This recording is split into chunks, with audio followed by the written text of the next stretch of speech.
it's been, even though the band finished playing, touring, it's just coming just 3 years ago, this month.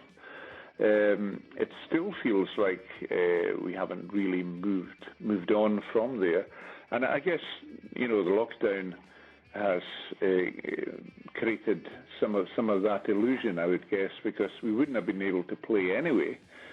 So it's only now that gigs are starting. So we've also been a lot of time taken up doing research and archive for the documentary that you mentioned. So that's taken up a lot of time. So yeah, it just feels like, although we're not playing touring, we're still heavily involved in RUNRIG, and the name's still alive for us very much.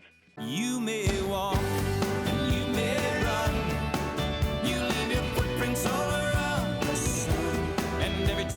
Very much so, yes. We have got a very special. Well, I guess a lot of bands say, our fans are amazing and we have a special relationship. But in our case, I've always felt, and I've said it to the fans, that I've always felt that the band and the audience are the same, one and the same. And certainly when I'm up on the stage, I don't feel a sense of detachment or, being apart from the audience. I feel very much part of the audience. And I also say that if I wasn't on the stage, I would be down in the audience as an audience member, because when Callum and I formed the band way back, we formed it because we wanted to hear a band playing music that wasn't being created anywhere, and that was music that reflected our own roots and our own heritage from the Hebrides of Scotland. So that's why we formed the band, and it fulfilled a need in us to have this music represented. So from that point of view, we were fans from the beginning. We were music fans who wanted to create this music. So although I'm on stage playing and Calum's on stage playing, we're still fans, and we would be part of that audience. And I think the audience know that, and they know that they're very much part and parcel of the whole RUNRIG family. We've always, over the years, kept we've been very accessible to the fans, and they're able to meet us and they write to us, and we've never wanted to. Some bands like to maintain a distance from their fans, to kind of sit apart from the fan base, but we're very different. On the contrary to that, we want to feel close and get to know them, and we have done, and some of them have become, we're friends with.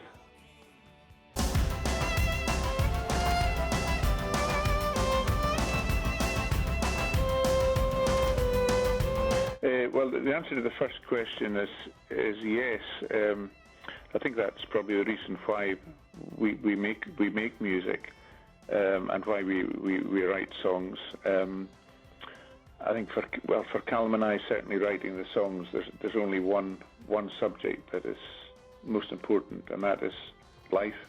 What life is all about, the meaning of life, how difficult life can be for many people, for all of us. We all experience pain in life. Life is full of pain, and it's also full of love, and it's that dichotomy that in many ways we find the difficulty. We find that the more we love, the more pain we feel, and that's the less we love, the less pain we feel. It's that type of thing. So we all need comfort, and we all need, because life is difficult. Life presents difficulties, and any healing that we can find, any search for meaning and conclusion is very, very important. And we've always been very aware of that, and we wanted to impart that. I guess rock and roll, to traditionally rock and roll goes to the dark side.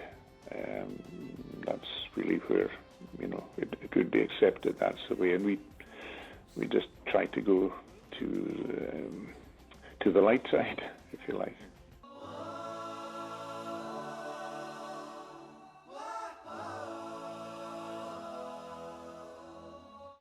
Yes, I think so. I think so.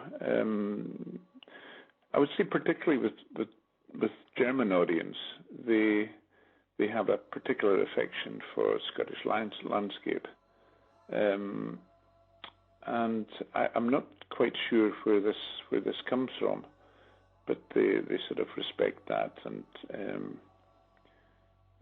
we've heard of many people, and again mainly German, going to the island of North Uist where Callum and I lived for a long time, and the Isle of Skye.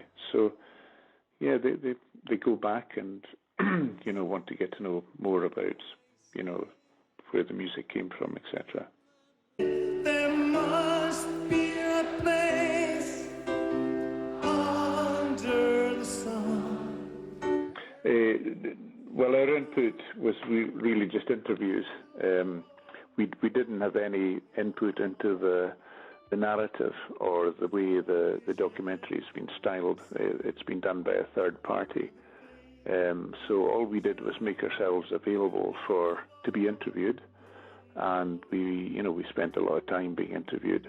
And then out of these interviews, the producers and directors extracted. They created the story based around parts of our interviews, and we have seen rough cuts, and they told us that they could have 45 years is very, very difficult to cut down into an hour and a half, 90 minutes of film footage, which that's the length of the documentary. I think it's 95 minutes. So they had to draw a certain line, take a certain line of narrative, because you can't literally tell every step of the way. So we that was their call, and I think they've done it really well. So it's quite interesting to see your work and how other people view the result of it. She kept me warm that winter, and winter turned to spring.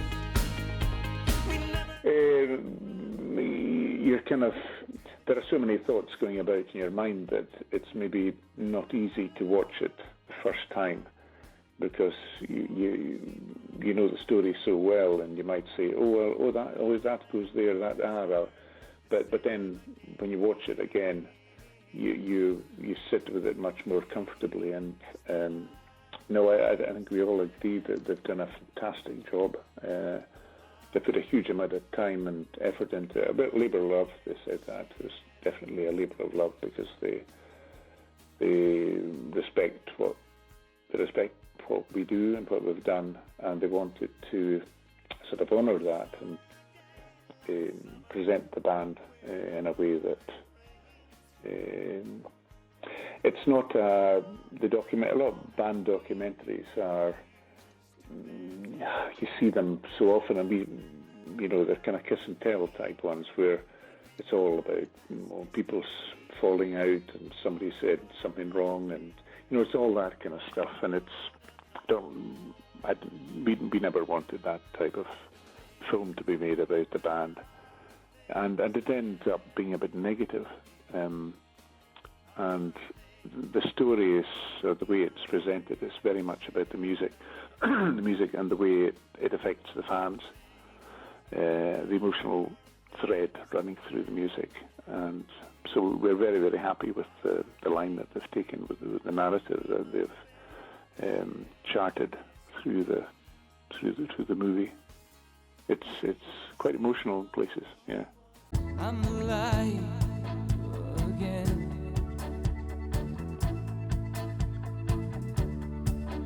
Yeah, not for RUNRIG, obviously, because RUNRIG touring has stopped, but myself and Callum have been writing, yes.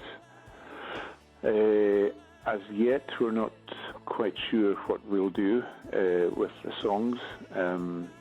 Yeah, we've got a lot of songs that we've written, and so at the moment we're basically demoing songs. So we're building up a catalogue of songs that we've been doing over the past couple of years, and I think by the beginning of next year, I think we'll have decided what we're going to do with them, whether we pass them on to other artists or whether we do another album ourselves, or maybe we might consider doing another solo album, which was the band from Morocco. We did one a few years back. So yeah, we're just enjoying it, just enjoying writing and without any pressure whatsoever, which is almost nice, you know. No deadlines to keep.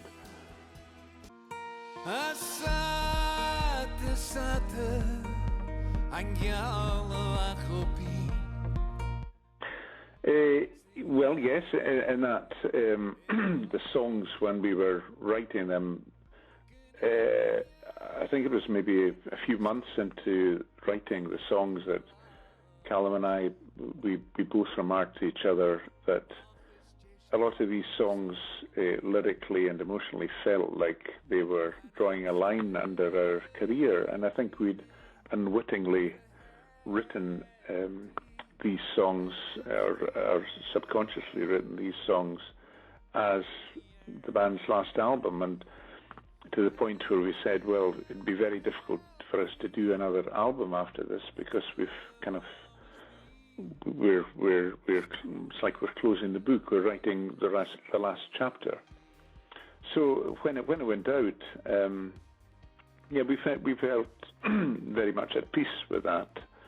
I mean, you know, the fact that it was really the end of the story, if you like. It was the songs were, yeah, we're speaking to that sense of the band having reached a point in its lifespan where it was time to move on. Yeah, and we were excited about it, and we felt, you know, satisfied that this was the right thing that we were doing. It was the right time to do it. Yeah, I mean, every creative project has a start point and a completion point, and sometimes it can be very hard to drag oneself away from it, because if you're enjoying it, you know, you want to hang on, and maybe I think I think art should tell you when you finish, when is the right time for the art to finish, and not to overdo it, like doing a painting. I do painting as well, so there's a kind of analogy there that you work on your painting and it's fresh and it's happening, and then the temptation might be to, I'll do a little bit more here and a little bit more there, and maybe you'll spoil it, you'll overdo it, or so it's that instinctive knowing when to stop, that enough is enough, and you've done the best work, and that by spending more time or doing more songs, it might not be so strong. So I think we'd find it quite difficult now to do another, if we were asked to do a RUNRIG album. I think it'd be pretty impossible for us to do one, because we've already have drawn the line under the RUNRIG project. Mm-hmm. Yeah, so the songs we're working at the moment are different. I would say they're different, yeah.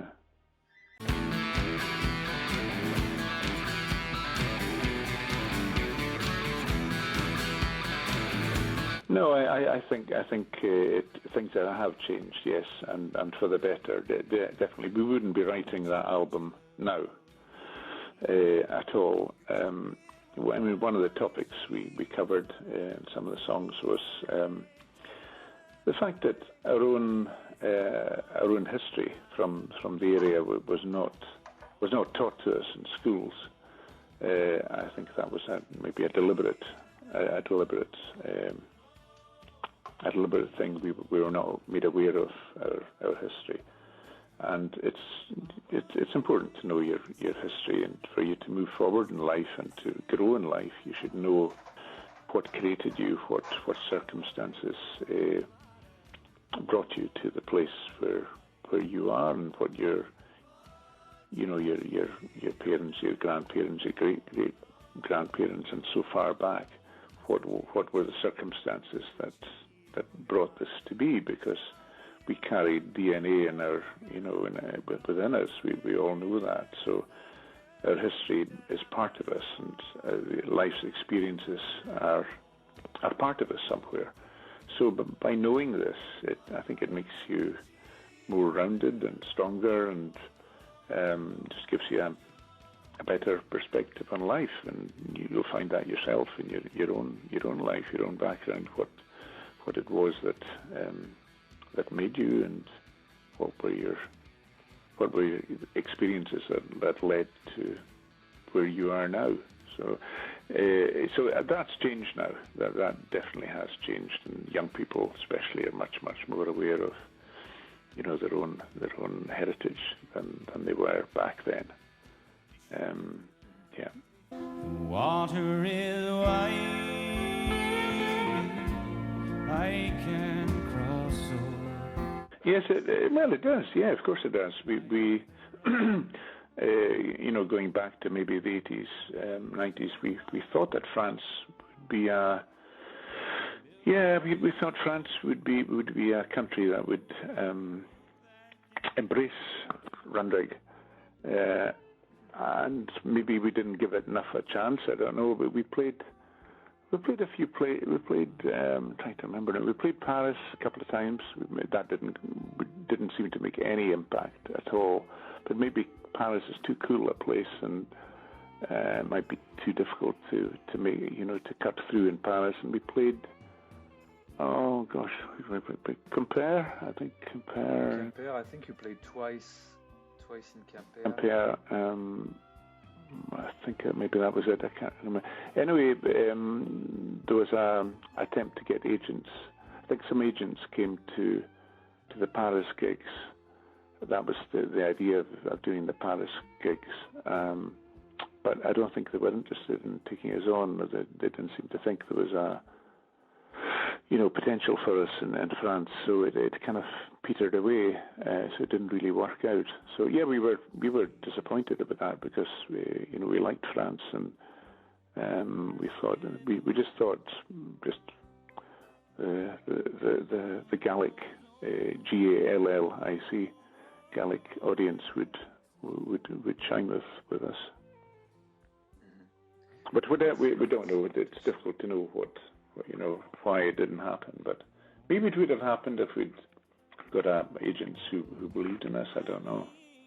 I just feel so sorry.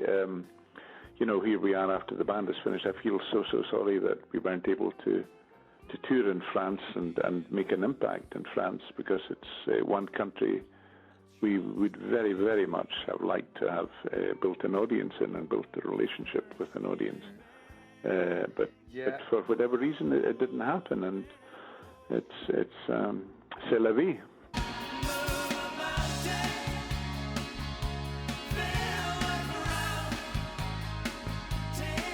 Well, it's amazing you're saying this, because within the band we've had this conversation many times, and the conversation goes something like this: how fortunate we were that we were able to do our farewell tour and do it properly, and play to the amount of people we did, because if we had left. If we had decided not to, to stop, and like Tria, we're planning to have done it over the past 2 years, and not being able to do it, we would have been miserable, and it would have just been awful. And I really feel for them if they got to do that. So yeah, we cannot tell you how fortunate we feel to have been able to do that farewell and to have done it so properly. So So yeah, we were lucky, so lucky. Book of golden stories, days of open roads. Now the autumn leaves are fall. No, I think it will live on. Yeah, I think so. I mean, the bands you mentioned, particularly Scary Roar and Skippiners and our band Tidelines.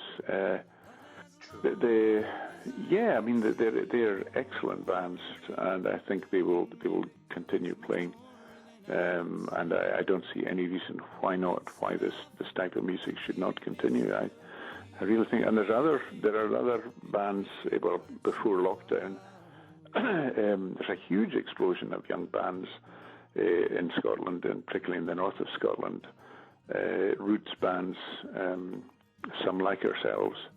I think if lockdown can lift or stay, and audiences are able to come back, I think it'll just get stronger and stronger. I really do. Yep. There's a big audience for it. But as long as I can see the morning in miracles, much more than I can say, it's enough to keep me still believing in drifting hearts so far away.